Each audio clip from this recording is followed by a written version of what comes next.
Objectif News vous présente l'interview de 18h.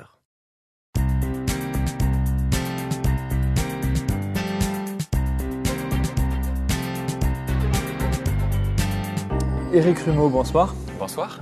Vous êtes directeur général de Map Aero. L'entreprise ariégeoise est spécialisée dans la peinture à l'eau pour l'aéronautique.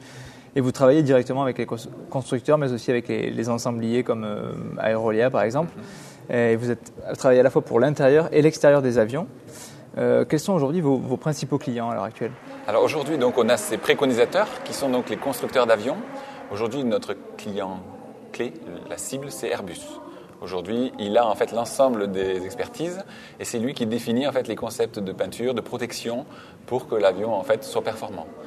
Derrière ça, il a un ensemble de sous-traitances et toute la filière en fait est utilisatrice de peinture, y compris effectivement Airbus dans le cadre de l'assemblage final.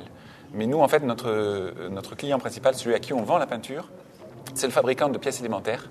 C'est celui en fait qui va protéger dès le départ en fait la pièce qui sera usinée et traitée. D'accord. Ensuite, des sous-ensembliers qui vont assembler, qui vont avoir besoin au niveau de l'assemblage de protection supplémentaire. Donc, vous peignez depuis les pièces de base jusqu'aux avions finaux. Jusqu'aux avions finaux pour la livrée finale de l'avion. D'accord. Vous avez été récompensé ce soir dans la catégorie internationale pour les trophées de l'aéronautique Objectif News La Tribune. Pourquoi vous avez fait le choix de vous tourner aussi rapidement vers l'étranger ?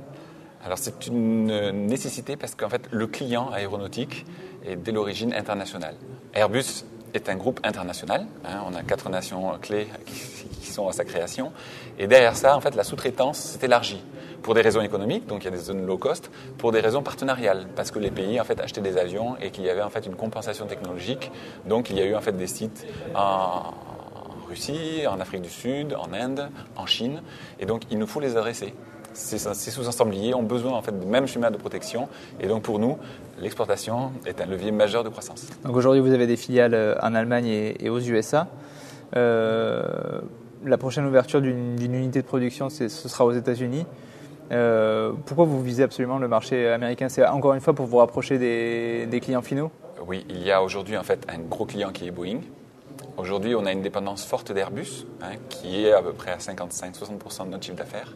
Il est important en fait d'avoir un deuxième client et un client clé en fait dans l'industrie aéronautique, c'est Boeing aujourd'hui. On a besoin de lui, on a des produits qui sont compétitifs.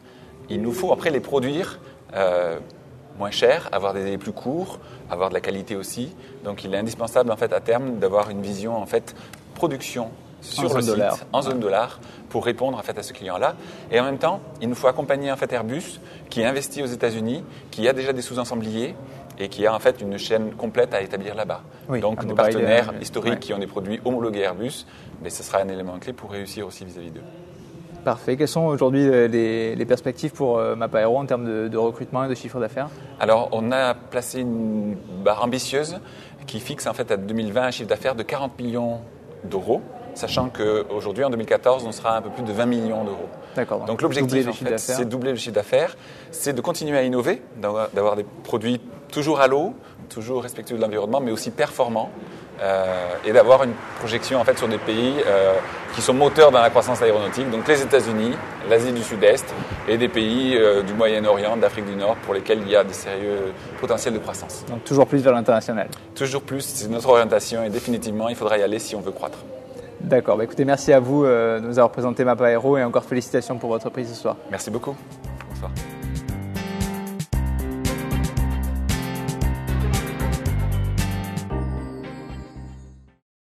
Objectif News vous a présenté l'interview de 18h.